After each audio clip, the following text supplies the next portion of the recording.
With Georg filleted, it's time to head to the Ikanas, and after bartering with some Gibdos, we manage to get the mirror shield, which conveniently leads us to the courtyard of Ikana Castle. Ikana Castle is a lot of things, but today I'm going to tell you what you couldn't have missed. As soon as we enter the courtyard, we see these parts of the ground that seem to be dug out as a moat, and however convincing that may be, it's not the truth. If this was a moat, it wouldn't make sense for it to be so thin, because anyone could easily just step over it.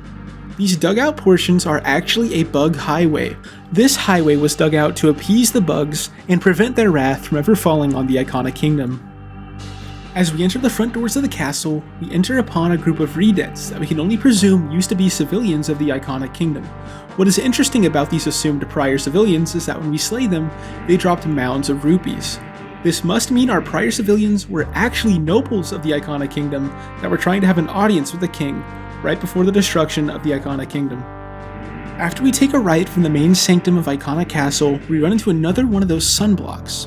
These blocks clearly were not intended to be here, so the only question is, who put them here and why? These blocks can just be attributed to Majora, but I believe that we need to think a little wider for this mystery to be solved. The only characters who could have any reason to do this would be the Gorman brothers, since we know of their affiliation with the Garos and the history between the Garos and the Ikanas. They must have put these blocks here to seal away Ikanan history and hope that the wrongdoings of the Garos fade into obscurity. The roof of Ikana Castle seems to have a recently patched hole, which is surprisingly sturdy. Clearly this was done to not allow the sun block to be removed in the entrance. But who could have patched a hole so well that not a bomb, but a Goron keg is required to destroy it? The only explanation is that the master craftsman is also affiliated with the Garo and used all his intellect and engineering knowledge to patch this hole right.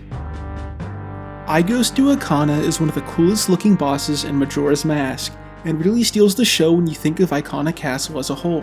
However, one thing that is confusing is that when we shoot our arrows to burn away the curtains, Igos seems very confused at the sight, even putting his hands on his head in surprise.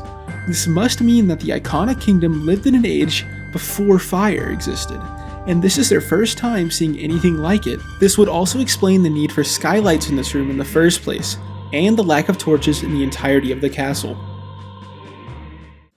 The video is done now. If you have experienced a positive emotion during this video, you know what to do.